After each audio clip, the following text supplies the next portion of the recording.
Hi everyone, my name is Kenny And my name is Rian, and welcome to Candid Perspectives. with Kenny and Ryan.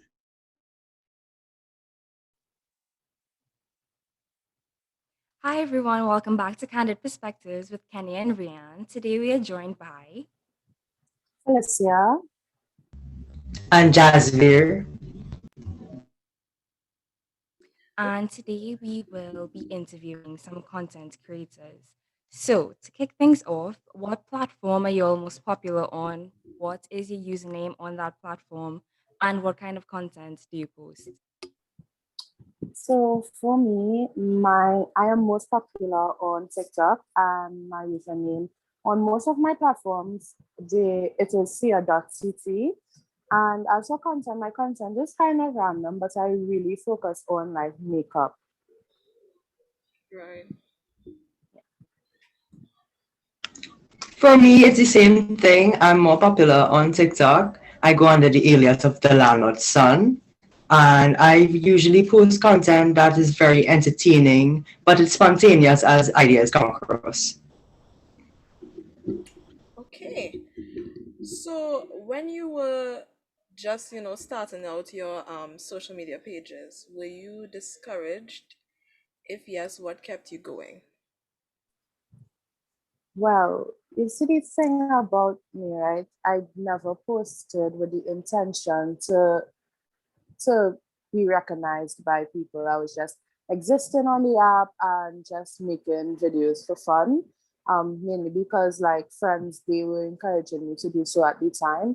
And then I think as it is for most people who would have eventually blown up on the app, it's like just you just post one random video and that video gets a lot of attention and that's basically how you become known. It could literally happen overnight. So for me, I did not really have much problems with creation and feeling discouraged or to keep going because it was just always for fun. Yeah. I posted my first video same way, and I got a lot of recognition for that. And basically, my friends supported me. There was one or two that was like, they weren't for all it, but to me, because I do have fun on the app and I love making people laugh, I was encouraged by myself mostly, basically.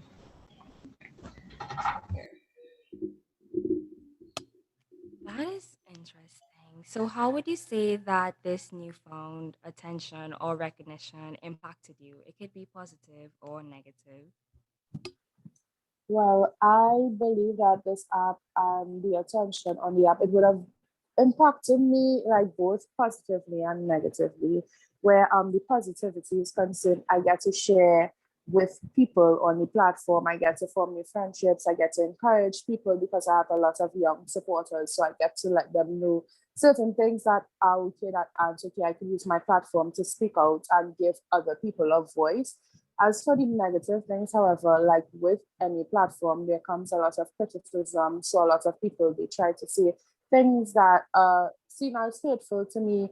Sometimes I have to be careful with what I do or what I post because cancel culture, as well as just for my safety on the app and in person. So that is more or less what I've experienced thus far. Well, on the app, it has impacted me both ways, I could say, because positively, it boosted my confidence because I wasn't a person to be outspoken as I am now. And to have courage to talk about issues that are affecting us and actually put myself out there to other people. I was never that kind of person before social media on TikTok.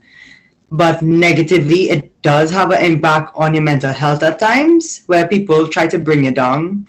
But it's very important to, keep a strong head on. And Interesting. just because I'm curious, right?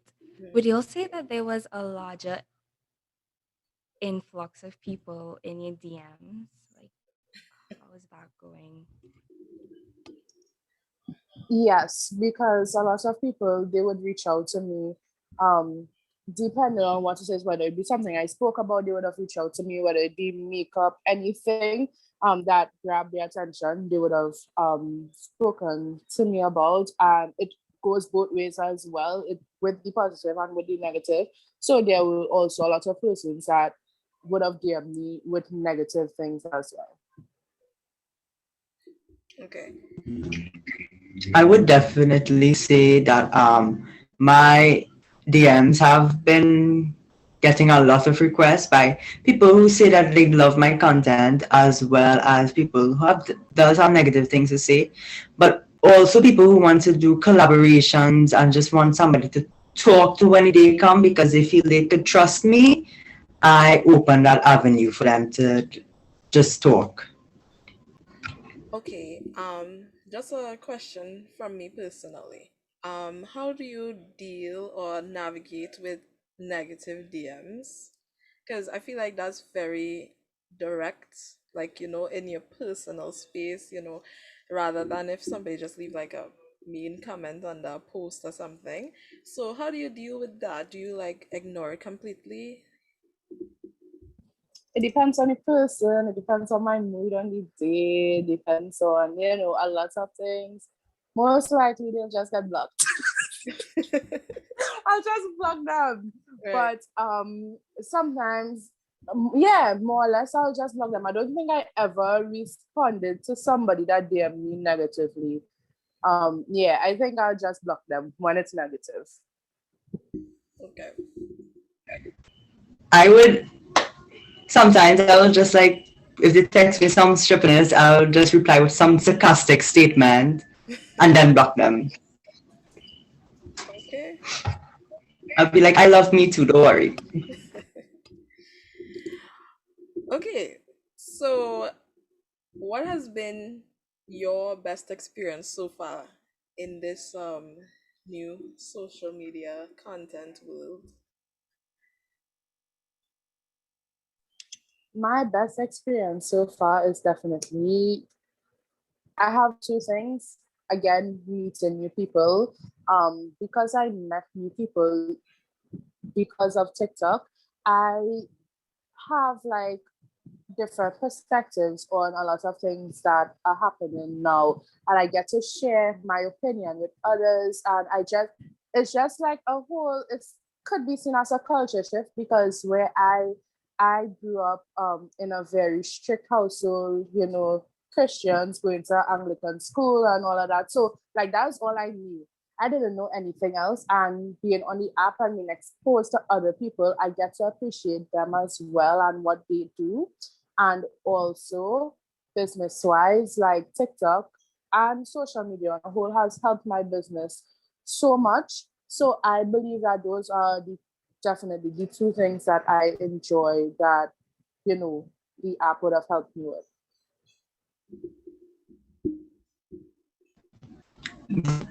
I would say my best experiences so far will be meeting the new people, meeting people I could talk to and have good relationships with, and just discussing the same thing as Felicia said, discussing things that you know you have in common, but also it does open your perspective to a lot of other stories. And you hear firsthand about things, people that went through things, but you never personally went through it. So it also helps in that aspect, as well as it helps open new avenues in this industry, you'd say, to have new ventures and stuff like that. So I think it would be very nice. Okay, and Felicia, really quickly, would you like to take a minute to tell us what your business is about or what you do? Sure. Well, my main business, I own a skincare company named Island Glow. And basically, my slogan and what I really live by is transforming persons into like a being that loves themselves through skincare. So that is mainly what I do with my products. My target audience and the people I love to provide for, um, they are teenagers or people who struggle with their self-esteem, etc. That is the people I try to help because I always create a product that I know will give them results. Hmm. Wow. That's really Okay, so the link to that will be in the description. But on the flip side of Kenny's question, what would you say the worst part about being on social media is?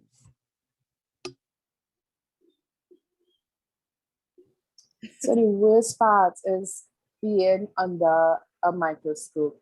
People are always just waiting for the slightest thing for you to slip up to bring it up. I remember on multiple occasions, I would like make a comment under somebody's post from away, and then a person would like um find the comment and come and comment stuff under my post and just draw attention to that. And then I have to find myself constantly explaining myself. When you have an image and you have a reputation to protect, that's the like scariest thing. Constantly having to explain yourself to make sure that nobody gets the wrong idea or you always be clear, because like literally one wrong move or anything that is put out there could damage your reputation. And because I have a business, it's like harder because people love to connect me to my business. So if I slip up and do something wrong, then they will connect it to my business and my business could be done right there as well. yeah. Basically, the same thing Philicia said. Like you're always and constantly judged. You have to be careful of what you're putting out there. And surprisingly, when I go out in public, people do recognize me, little children, that's your landlord's son, that kind of thing. Now. They, when you go out, you still have to maintain that side of you where you're professional and you're still a good influence to people.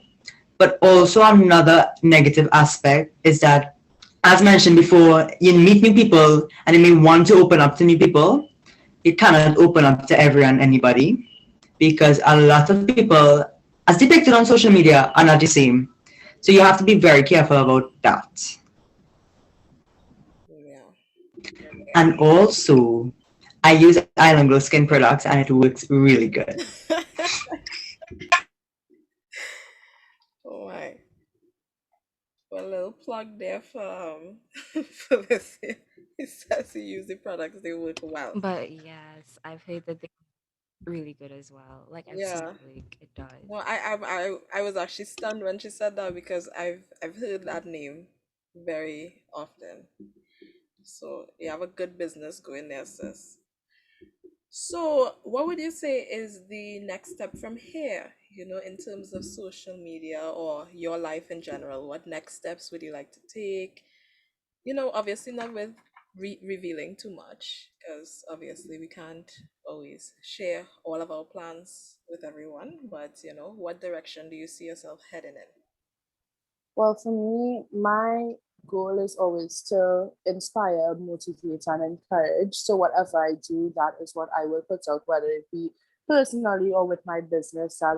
Is the direction I will always go in. I will always continue to be myself and let that be reflected through the content that I create.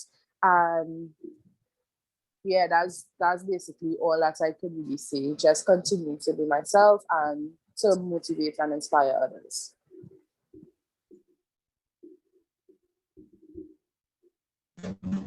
Well, for me, I could say that going forward, I'll be posting my normal content, spontaneous, and just putting it out there when I'm ready. But it's also safe to say that with a lot of planning, I am doing a lot of more stuff on different platforms, but I can't say like which right now. And you will see me in a lot of other things as well. So that is a little, into the future. Okay. Um, Okay. before Rihanna asked the other question, I was just wondering, because you said something interesting. Um, do you feel a lot of pressure from your followers to, put out content at a certain speed, or like they want a specific thing, but you may not be, comfortable doing that? Have you ever gotten that type of response? Jasveer, I think she was referring to you, but I will say as well. No, I know. I'll I say was as wondering well. from both. Okay, sorry. Well, I would say that the putting out of content is not, especially on TikTok, it has less to do with what the followers want and what the algorithm wants. In the sense that I could put out things that my followers like all the time. If the algorithm does not pick it up, then it doesn't make any sense. So there is a pressure to always put out, like, if I choose to stop posting for 5 days, my account will suffer tremendously. Like, I would have seen it happen to me, I would have seen it happen to other people. That's just the algorithm. And it's kind of like a trap unless you're really just fed up, you just have to take the time. But like, it really is a trap where you always have to keep posting, otherwise the algorithm will mess you up and your stuff will stop reaching people. And as much as you have followers, for some reason, the content does not always reach to them. So it's all about the algorithm more over the followers. Gotcha. At the time, I was rushing to put out content, like probably 3 videos a day or something so. But again, I do it for myself most of the time. So I take it easy in creating the content I want to create. But also, there is sometimes where followers will ask you to do certain things, and you have to ask yourself, is it a smart idea to do it? Because you can't go out and do anything and anything. And as well, as Sia was saying, the algorithm will give up on you if you do not push your content. But you also, the best option to do is find your niche, and with a niche you could, under hashtags and stuff, you could get that exposure you want. Okay. Oh, that is interesting. So, with this knowledge that you'll have of how the app works, would you all say that, well, not namely TikTok, but social media in itself for a person who lives in the Caribbean, or more specifically Trinidad and Tobago, would you say that social media is a viable career? Yes and no. Yes, because you once you know what to do, how to do it, you will be able to reach other people, not in Trinidad alone. And that's the great thing about social media, it's international. But I always say Trinidadians do not take content creation seriously. They don't see people who are promoters of stuff as, um, promoters, or they don't see it as a career. Like, I know a lot of people who make money off of promoting stuff, and then people will, like, make fun of them because of it. And that's a career that's paying bills, but people don't take it seriously in Trinidad. So um it depends on who you would like to reach, and it depends on the mindset of the people, like in the future or whatnot. Because these are things I see people away as well living off of, and very few people in Trinidad being able to do it as well. Because, like, it's always a fight down with Trinidad. So if you're the people you are trying to reach is Trinidadians, it might be a little harder. But the option is there, and it is a good option. You just need to know how to maneuver each app. Right. My personally, I would say, if we have to specifically talk about TikTok, TikTok doesn't pay you unless you get sponsorships. And if we get a creator fund, then it will start to pay you. But you have to look for those ventures and avenues to get those sponsorships. So if you're willing to take that risk and take that time to build a platform to get sponsorships, then content creating in Trinidad on TikTok is right. But there's other people like YouTube and stuff that starts to pay. I think it's a good option, but I would not promise it will pay a lot Yeah. unless you pay probably you you play it wise. Okay. Okay, but on this note, I have another question. What would you say to someone who wanted to start or kickstart their social media career, but they were too scared to for whatever reason? What would you say to motivate them? Well, for the motivation part, I will let them know that it's possible. Um, but you have to be willing to put yourself out there. You can never want a career in social media and be afraid to put yourself out there, because being anything on social media, like, one thing that the haters would have always told me is you can't be an influencer and not want hate. Like, they will literally push negativity onto you, and that's their justification. Or you want to be an influencer, well, you have to take it because that's what influencers get. And you just can't be afraid. So you need to work on your self-confidence and your self-esteem before you put yourself out there. And as for whatever the fear is, whether it be, oh, I don't have equipment, or I don't know this, I don't know that, well, take the time to learn, because there are a lot of people who offer free courses um concerning social media, YouTube. Even I myself offer courses in that light. So there's so many things that you could do to fix the problem that you might be seeing as, oh, people will come down on me for this. But as for like motivation to do it, just do your research, and you have to be confident. I think being confident is the most important thing. Definitely, I would say that you have to have a strong sense of confidence going into this. If you want to start off, you have to be willing to build yourself up to a point where you can receive the hate as well, but not to a point where it will get to you. It will get to you some point in time, but you have to learn to work around it. Um, so I would say if you want to do it, I would say go for it, but you have to consider the risk in taking it. Okay. Well, I feel like that is something that would resonate with a lot of people. Um, what would you like to say to people who think that influencers deserve to get hate? Because as we know, influencers are also people who are living their lives, just trying to go about their day. What would you say to people who just think that they should just hate on a person just because they're an influencer? Honestly, there's nothing you can say to them. You cannot change their mind. It's what they believe, and they will keep doing it. I don't understand why, because I'll never be that type of person. I never was that type of person. But there's nothing me as someone with a platform could tell them, because you see, with these people, they put, without them telling you that they do it, they put you on this high standard or this high level, where because you are an influencer, you should be able to take this and you should be able to take that.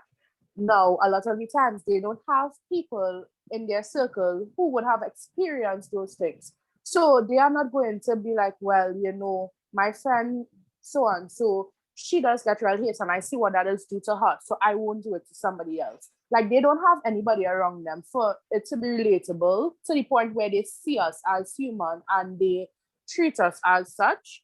They will continue doing it. So honestly, there's nothing I can say that will change their mind. Mhm. I think people do forget, like people on TikTok specifically, that TikTok people on TikTok are usually normal people who just on the app to have fun. So they put people just stereotype us as robots and is wanting only that kind of thing. So they expect a level and standard probably of the Kardashians, who basically does everything scripted and stuff like that. They are accustomed to that. People like me and you, we are not accustomed to that.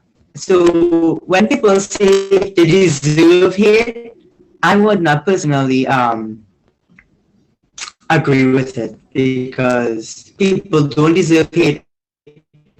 Period. Like, honestly. And if you reach a level where you're hating on somebody, You have to look at it and say probably that person is going through something or somebody missing from their life as well. Yeah. And I think that's something important for people to remember. With honestly, not even with influencers, just when interacting with any person, that people have real feelings, and stuff you say can affect people, can hurt them deeply. Doesn't matter if they're influencer or just somebody who just working at a store and you decide to be mean to them. Well, I'd like to thank you both for coming and sharing your experience and giving us a little bit of insight into the content creation and social media world. We really appreciate it. I mean, hopefully we can have you back another time. We'd really like that. So thank you for coming and sharing, and thank you to our viewers for listening. Thank you so much for watching. If you'd like to suggest a topic, leave a message in the comment section. If you'd like to see more videos, click the subscribe button and turn on your post notifications.